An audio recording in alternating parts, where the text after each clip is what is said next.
Bharatiya Janata party आणि शिवसेना महायुती आहे. काही ठिकाणी राज्यामध्ये वेगवेगळ्या पद्धतीने महायुती ऑपरेट होत आहे, पण भाजपा शिवसेनेचे एकमत झालं आहे. पुणे, पिंपरी चिंचवड, नाशिक अनेक ठिकाणी भाजपा शिवसेनेची बोलणी सुरू झाली आहे. आता भाजपा शिवसेनेची बोलणी झाल्यानंतर मग इतर 13 मित्र पक्ष आहे त्याचीही चर्चा आम्ही करणार आहोत. भाजप आणि शिवसेनेची बोलणी सुरू आहे. राष्ट्रवादी सोबत म्हणजे पुण्याचं असो किंवा का अमरावती सुद्धा युवा स्वाभिमान असेल नाही, आमच्याकडे युवा स्वाभिमान हा मागच्या 15 वर्षापासून आमच्या महायुतीचा भाग आहे. रवी राणा हे युवा स्वाभिमान पक्षाचे जे अध्यक्ष आहेत, त्यांनी अनेक निवडणुकीमध्ये भाजपाला पाठिंबा दिला. मागच्या 15 वर्षापासून रवी राणा भाजपचे मित्र पक्षामध्ये आहे. त्यामुळं महायुतीचा प्रस्ताव आमच्या समोर जो आहे तो शिवसेनेचा आहे, युवा स्वाभिमानचा आहे. राष्ट्रवादीकडनं अजून प्रस्ताव आला नाही आहे, पण निश्चितपणे आम्ही महायुतीमध्ये जाणार आहोत. अमरावतीमध्ये महायुतीच त्या ठिकाणी लढणार आहे. नागपूरमधून काय होईल? नागपूरमधील बरेचसे कार्यकर्ते जे आहेत वरिष्ठांकडे मागणी करतायत की भाजप मजबूत आहे पुरेशी, त्यामुळे इथे लोकसभा विधानसभेमध्ये युती ठीक आहे, पण कार्यकर्त्यांना संधी दिली पाहिजे.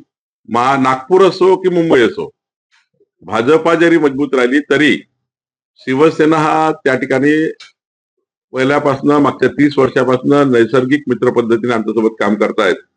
त्यामुळं जिथे शिवसेना मजबूत आहे तिथे भाजपाला, जिथे भाजपा मजबूत आहे तिथे शिवसेनेला जर युती करण्याचा निर्णय झाला आहे राज्य स्तरावर आणि हा निर्णय वरिष्ठ स्तरावर घेण्यात आला आहे.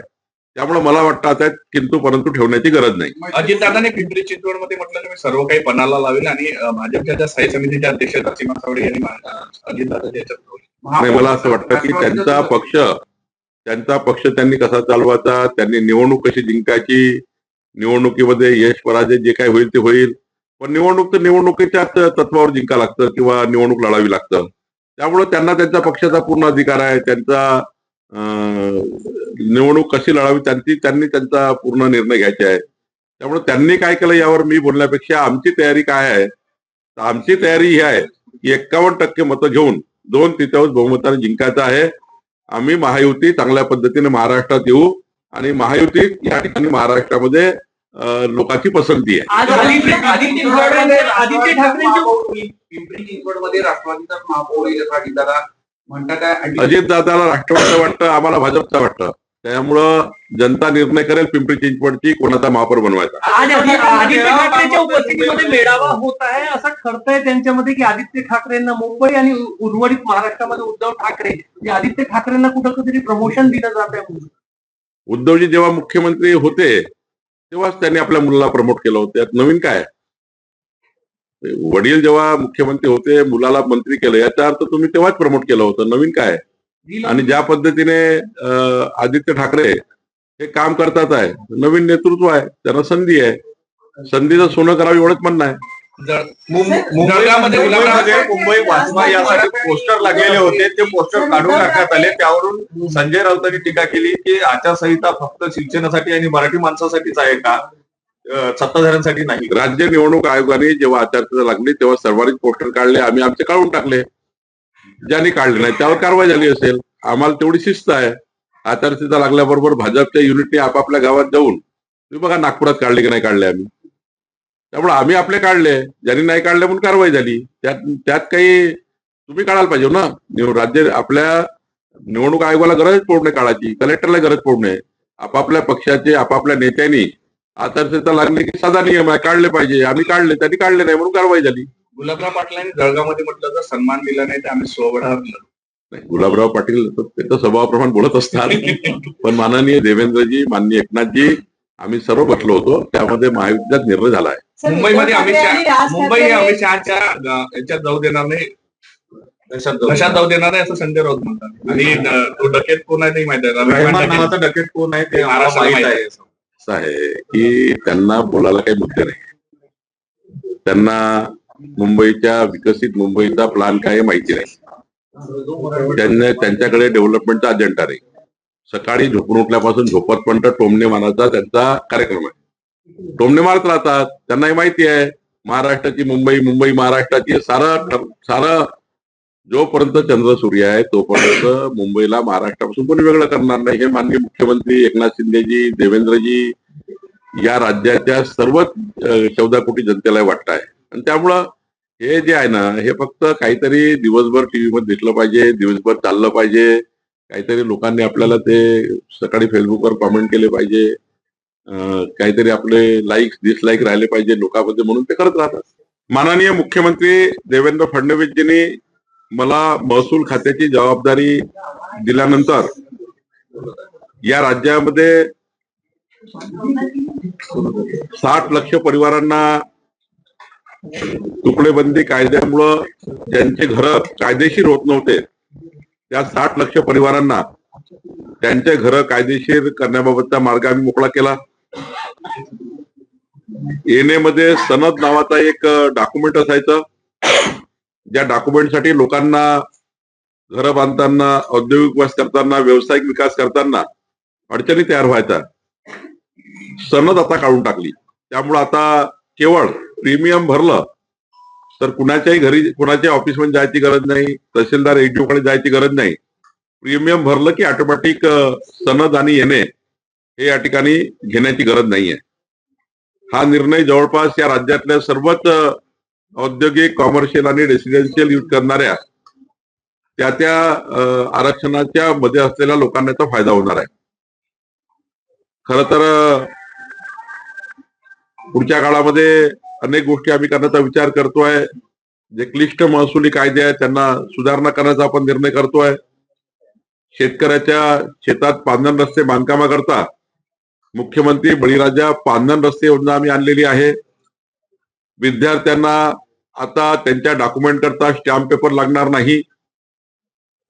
कुठलंही डॉक्युमेंट काढताना विद्यार्थ्यांना caste certificate, validity certificate, domicile certificate, कुठलंही डॉक्युमेंट कुठलाही त्या ठिकाणी स्टॅम्प पेपर लागणार नाही.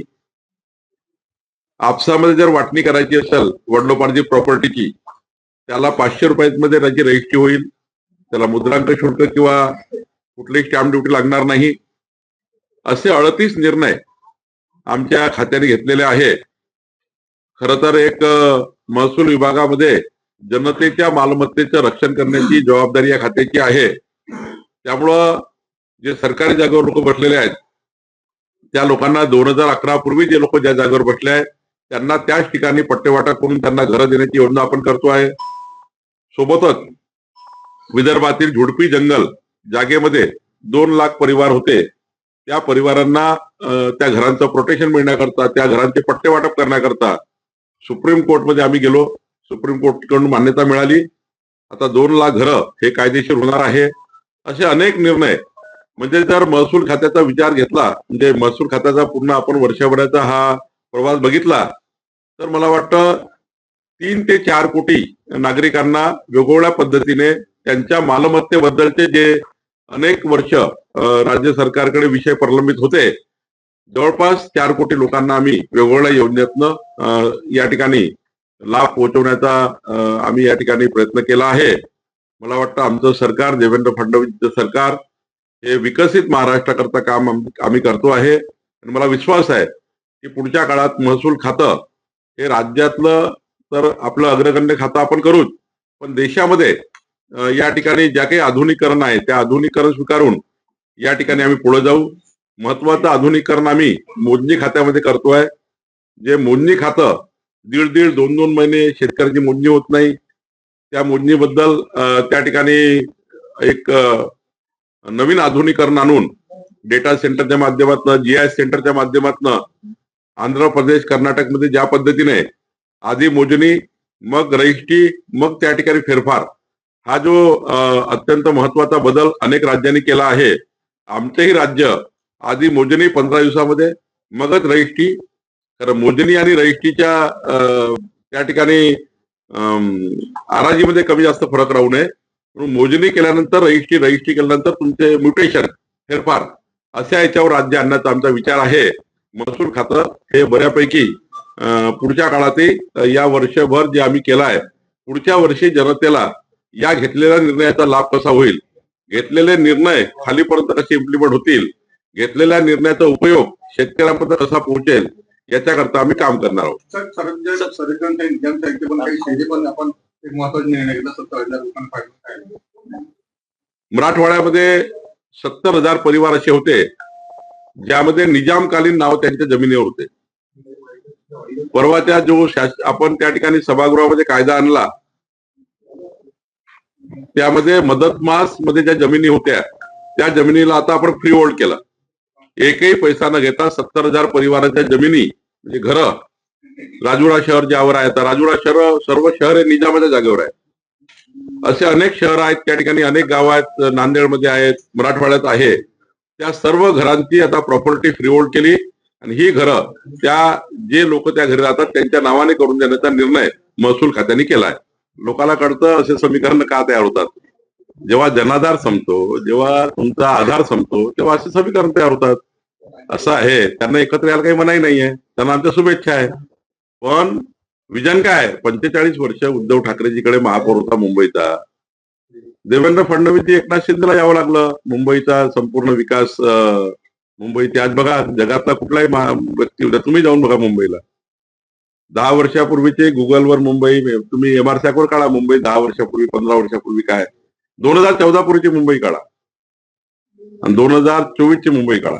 आमचा दावा नाही की सारं बदललं, पण आमचा दावा पक्का आहे की 2029, 2035 आणि 2047च्या विकसित मुंबईचा जो प्लान माननीय मुख्यमंत्री देवेंद्र फडणवीसजींनी केला आहे, या प्लानचा विचार जर केला तर मुंबई ही जगातलं सर्वात उत्कृष्ट आंतरराष्ट्रीय शहर झाल्याशिवाय राहणार नाही. असाच योजना देवेंद्र फडणवीसजींनी केली आहे.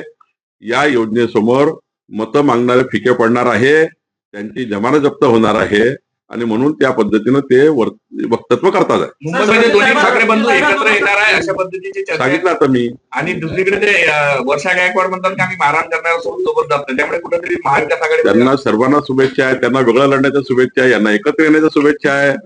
अजून ते 20-22 पक्ष आले होते मागे, हातवर केले होते एकामेकांनी, त्यांना घेऊन या सर्वांना. ममता बॅनर्जी तिकडे कोणते आले होते माहिती नाही, पण ते जरा सर्वांनी यायला पाहिजे. आम्ही 51% लढाईची तयारी केली आहे. 51% मतं आम्हाला मिळतील. शिंदे साहेबांसोबत युती तुमची ठरलेली आहे, मात्र जागा वाटपाचा काही फॉर्म्युला ठरलेला आहे का? जागा वाटप योग्य ठिकाणी चालू आहे.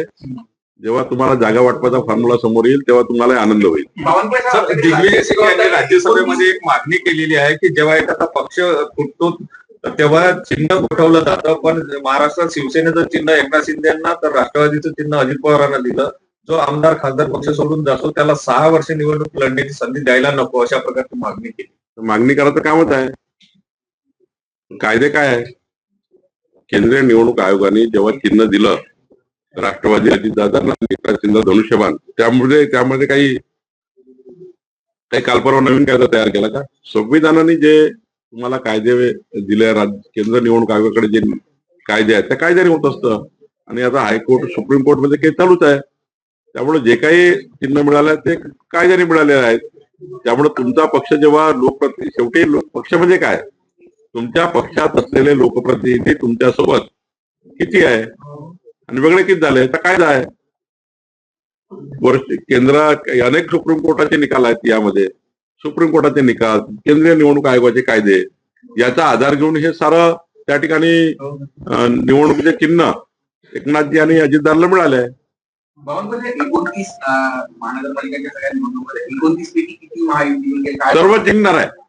29 महापौर हे भाजपा महायुतीचे होतील. किती ठिकाणी मैत्रीपूर्ण लढत? आता कॅल्क्युलेशन चालू आहे प्रत्येक जिल्ह्यामध्ये जाऊन. 100% आम्ही सर्व सोबत लढणार आहोत. 29 हे लिहून घ्या. जेव्हा मतमोजणी होईल 16 तारखेला, तेव्हा 29 महानगरपालिकेचे महापौर भाजपा महायुतीचे राहतील.